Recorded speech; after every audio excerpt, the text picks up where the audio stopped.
വ്യവസായി CJ റോയിയുടെ മരണത്തിൽ നിർണായക വിവരങ്ങൾ ഇന്ന് പുറത്തു വന്നിട്ടുണ്ടായിരുന്നു. മരണത്തെക്കുറിച്ച് CJ റോയ് മുൻപേ തന്നെ ചിന്തിച്ചിരുന്നു. അത്തരത്തിൽ സൂചിപ്പിക്കുന്ന കുറിപ്പുകൾ ഇന്ന് അദ്ദേഹത്തിന്റെ ഡയറിയിൽ നിന്നും പോലീസ് കണ്ടെടുത്തിട്ടുണ്ടായിരുന്നു. നിക്ഷേപകരെ കൂടെ നിർത്തണമെന്നും കുടുംബത്തോട് ക്ഷമ ചോദിക്കുന്നതായും CJ റോയ് ആ ഡയറിയിൽ പരാമർശിക്കുന്നുണ്ടായിരുന്നു. പ്രത്യേക അന്വേഷണ സംഘം ആദായനികുതി വകുപ്പ് ഉദ്യോഗസ്ഥരുടെ മൊഴി വീണ്ടും എടുക്കുകയാണ്. ആത്മഹത്യാക്കുറിപ്പ് എന്ന നിലയിൽ കരുതാവുന്ന വിവരങ്ങളാണ് പോലീസ് കസ്റ്റഡിയിലെടുത്ത ഡയറിയിലുള്ളത്. കുടുംബത്തോട് ക്ഷമ ചോദിക്കുന്നു. നിക്ഷേപകരെ കൈവിടരുത്. ജീവനക്കാരെ കൂടെ നിർത്തണം. ബിസിനസ്സുകളിൽ ആര് പിന്തുടർച്ചാവകാശിയാകണം എന്നുവരെ ഡയറിയിൽ CJ റോയ് കുറിച്ചു വെച്ചിട്ടുണ്ട്. ഇതാണ് മരിക്കുന്നതിനെക്കുറിച്ച് അദ്ദേഹം ചിന്തിച്ചിരുന്നുവെന്ന സംശയം ബലപ്പെടുത്തുന്നത്.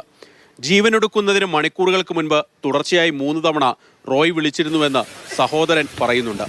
എന്നാൽ ആത്മഹത്യ ചെയ്യുവാനുള്ള കാരണങ്ങളൊന്നുമില്ല എന്ന് ആവർത്തിക്കുകയാണ് കുടുംബം. വേറെ റോയ്ക്ക് കടമായിട്ടോ റോയ്ക്ക് വേറെ ലോണോ അങ്ങനത്തെ ഒന്നുമില്ല. എന്തുകൊണ്ട് ഇത് ചെയ്തു എന്ന് പറഞ്ഞാൽ എനിക്കറിയില്ല. വ്യക്തിപരമായ പ്രശ്നങ്ങൾ അലട്ടിയിരുന്നോ എന്നും സാമ്പത്തിക ഇടപാടുകളിൽ നഷ്ടമുണ്ടായിട്ടുണ്ടോ എന്നും തുടങ്ങിയ കാര്യങ്ങളെല്ലാം അന്വേഷണ പരിധിയിലാണ്. അതിനിടെ ആദായനികുതി വകുപ്പ് ഉദ്യോഗസ്ഥരിൽ നിന്നും വീണ്ടും മൊഴിയെടുത്തു. സംഭവ ദിവസം CJ റോയ് ഓഫീസിലെത്തിയ സമയത്തെക്കുറിച്ചുള്ള മൊഴികളിൽ കോൺഫിഡന്റ് ഗ്രൂപ്പിന്റെ സുരക്ഷാ ജീവനക്കാരും ഡയറക്ടറും നൽകിയ മൊഴിയിൽ വൈരുദ്ധ്യമുണ്ട്. വെള്ളിയാഴ്ച 3 മണിക്കാണ് റോയ് ഓഫീസിലെത്തിയതെന്ന് ഡയറക്ടർ പറയുമ്പോൾ 1 മണിക്കൂർ മുന്നേ എത്തിയിരുന്നുവെന്നാണ് സുരക്ഷാ ഉദ്യോഗസ്ഥന്റെ മൊഴി. ബന്ധുക്കളുടെയും ജീവനക്കാരുടെയും മൊഴി വീണ്ടും രേഖപ്പെടുത്താനും SIT തീരുമാനിച്ചിട്ടുണ്ട്. CJ റോയിയുടെ മരണം രാജ്യത്താകമാനം ചർച്ചയായിക്കൊണ്ടിരിക്കുകയാണ്.